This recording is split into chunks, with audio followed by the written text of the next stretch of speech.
Hello everyone, welcome back to my channel. This is CM Anshika Tyagi, and today in this video I'm going to tell you about how to improve your communicational skills. As we all know, I'm talking here about the three top professions of India, that is CMA, CA, CS. These three top professions are not easy to clear, and those students who clear these exams, these professional exams, are the creamy layers of the other person, from the other persons. We can call these people as the creamy layer, creamy students, just because it's not an easy to clear these three top professions. It's very hard. All students do very hard work to clear these exams, and after obviously see after clearing these exams, everyone would like to get the good package, and the only way to get the good package is the campus placement. And in the campus placement, the companies who come for the campus placement are the top listed companies in India, and even of the outside of the India. And these companies want to take the best peoples from that creamy peoples, and you have to prepare yourself to show that you are the best person. And how you can show these that you are the best one. First thing, for clearing the interviews of these companies, for getting the good package.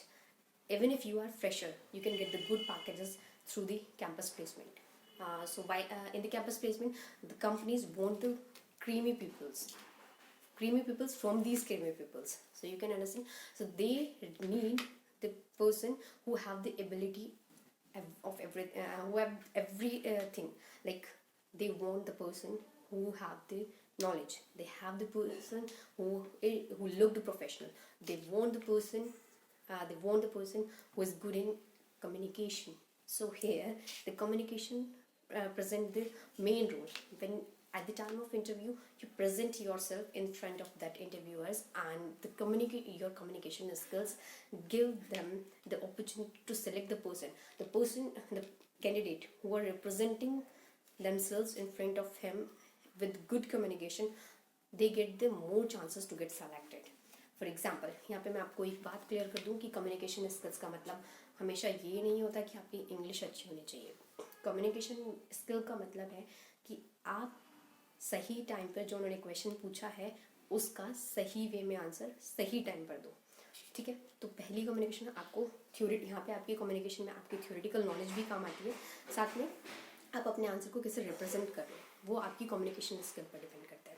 ठीक है, so communication skill में पहली बात तो आपको अपना answer represent करना आना चाहिए. दूसरी चीज़, कम्युनिकेशन स्किल का मतलब हमेशा ये नहीं होता है कि आपको कम्युनिकेशन स्किल का मतलब ये नहीं है कि आपको हमेशा कि आप इंग्लिश में ही रिप्रेजेंट करो. लेकिन कुछ कंपनीज ऐसी हैं जो हमारी जो कैंपस प्लेसमेंट में कुछ टॉप लिस्टेड कंपनीज होती हैं. I was short listed in top 3 companies which were in the campus placement, that is Larsen and Toubro, Nestle and ITC hotels.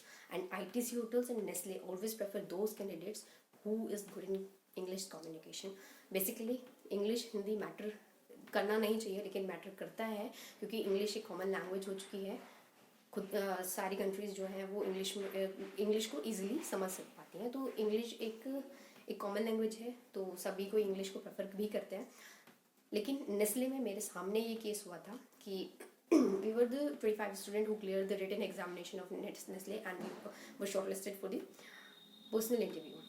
So first person जो नेस्ले में मतलब कि जब personal interview start हुआ था, so first person जो first candidate थे, पहले 2 कैंडिडेट गए, उनका इंटरव्यू कम से कम हाफ एन आवर का हुआ था. सो जो थर्ड पर्सन थे, जो थर्ड कैंडिडेट थे, वो गए, वो जस्ट 5 मिनट्स में इंटरव्यू राउंड से मतलब कि इंटरव्यू रूम से बाहर आ गए थे. सो आई वॉज वेरी मतलब एक क्यूरियोसिटी होती है ना, यार इसका सिलेक्शन हो गया क्या, या फिर ये इतनी जल्दी वापस क्यों आ गए हैं. सो मैं उसके पास गई कि यार तेरे को इतनी जल्दी मतलब तू वापस क्यों आ गया. सो उसने मेरे को बोला कि यार उन्होंने मुझको बोला कि वो मुझसे इंग्लिश में क्वेश्चन पूछ रहे थे, तो मैंने हिंदी में उनको आंसर दिया. सो उन्होंने बोला कि please try to speak in English. तो मैंने बोल दिया कि मेरे को इंग्लिश नहीं आती है. तो उन्होंने बोला ठीक है, मतलब कि आप नेक्स्ट टाइम ट्राई कर सकते हो. मतलब कि अब उन्होंने मतलब कि एक टाइप से मना कर दिया था उनको कि हमें ऐसा बंदा नहीं चाहिए. तो यहाँ से एक बात क्लियर होती है कि कुछ कंपनीज ऐसी होती हैं जहाँ पर इंग्लिश कम्युनिकेशन बहुत ज़्यादा रिक्वायर्ड होती है. सो पहली बात तो आपको कम्युनिकेशन अच्छी होनी चाहिए. कम्युनिकेशन तभी आपकी इंग्लिश कम्युनिकेशन भी तभी अच्छी हो सकती है जब आपकी हिंदी कम्युनिकेशन अच्छी हो. तो हिंदी कम्युनिकेशन को कैसे अच्छा करना है, हिंदी कम्युनिकेशन जो आपके दिमाग में चलता है आप उसी को तो इंग्लिश में कन्वर्ट करके बोलते हो। सो इंग्लिश कम्युनिकेशन कुछ अलग हुआ नहीं है, हिंदी को ही इंग्लिश में कन्वर्ट करना है। पहली चीज़, आपको ये कोई सोचने की ज़रूरत नहीं है कि आपको सारी जो ग्रामर होती है वो बहुत अच्छे से आनी चाहिए तब आप इंग्लिश बोल सकते हो। नो, इंग्लिश बोलते टाइम कोई ये नहीं दिखता है कि आप is, am, are, helping verb से यूज़ कर रहे हो, एडजेक्टिव आपका जो बोल रहे हो वो सिंगुलर है या प्लूरल है, या फिर आप मतलब कि ऐसे कुछ भी नहीं देखा जाता, ऐसा कुछ भी नहीं देखा जाता है जब आप इंग्लिश बोलते हो।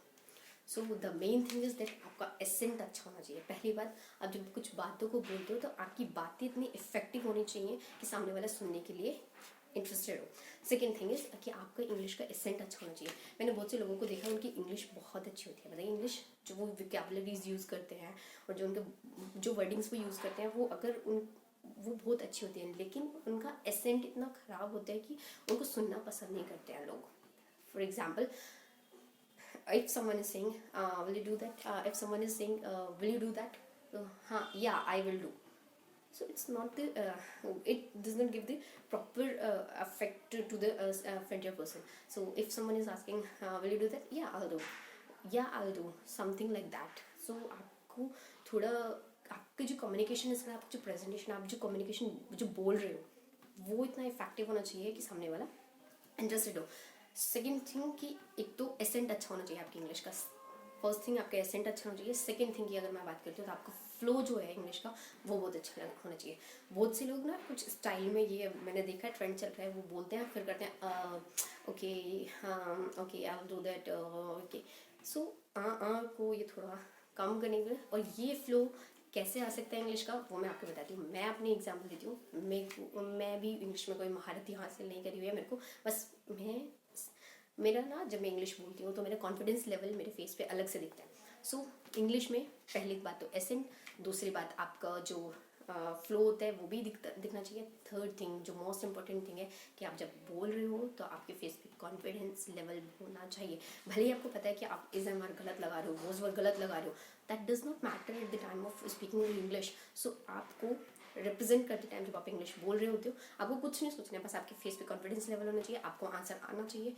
तो आपका थ्योरेटिकल नॉलेज इंटरव्यू में काम आती है कि आपको पता होना चाहिए, आपको आंसर पता होना चाहिए, फिर आपको आंसर को इस तरीके से रिप्रेजेंट करना होता है। कभी कभी क्या होता है कि हम कुछ चीज़ें ना हिंदी में अच्छे से एक्सप्लेन कर पाते हैं, लेकिन इंग्लिश में उतने अच्छे से हम उसको एक्सप्लेन नहीं कर पाते हैं।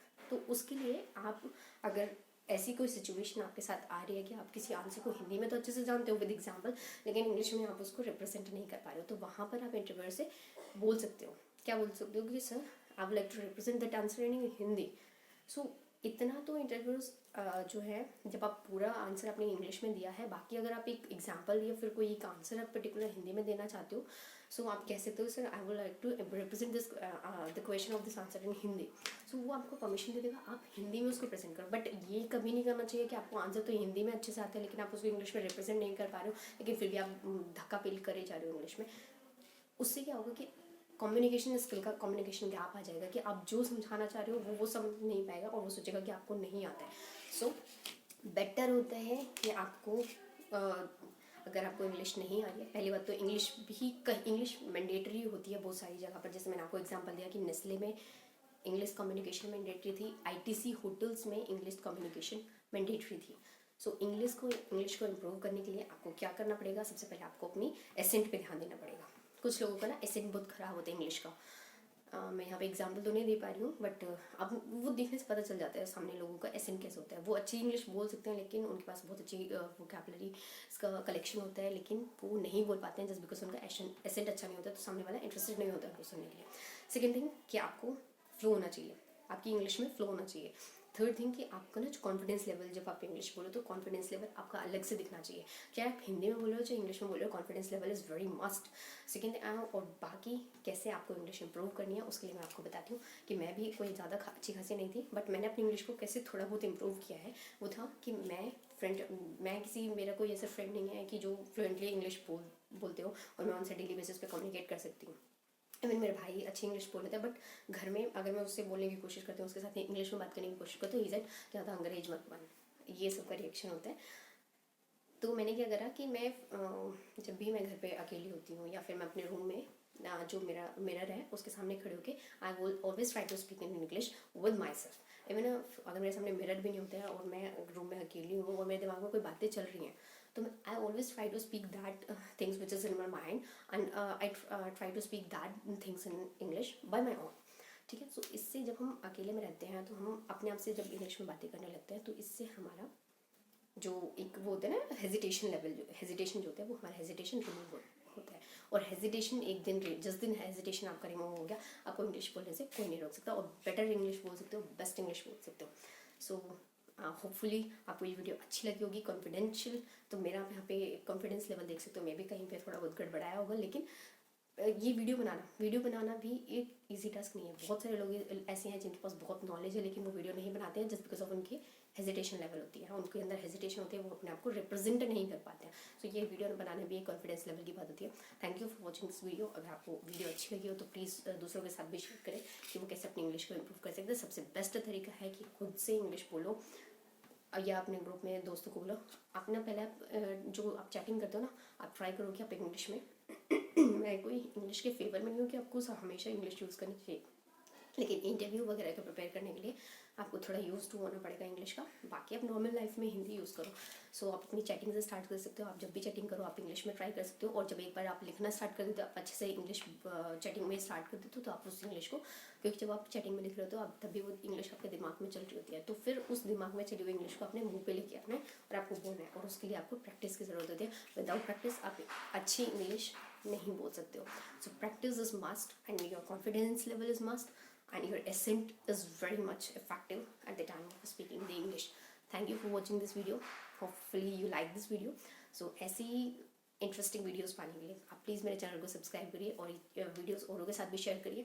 बहुत सारे टिप्स मैं स्टडी से रिलेटेड भी आपको देती रहूँगी, इवन कैंपस प्लेसमेंट से रिलेटेड भी मैं आप वीडियोज़ बनाने वाली हूँ। प्लीज़ आप मेरे चैनल को सब्सक्राइब कीजिए। Thank you for watching this video.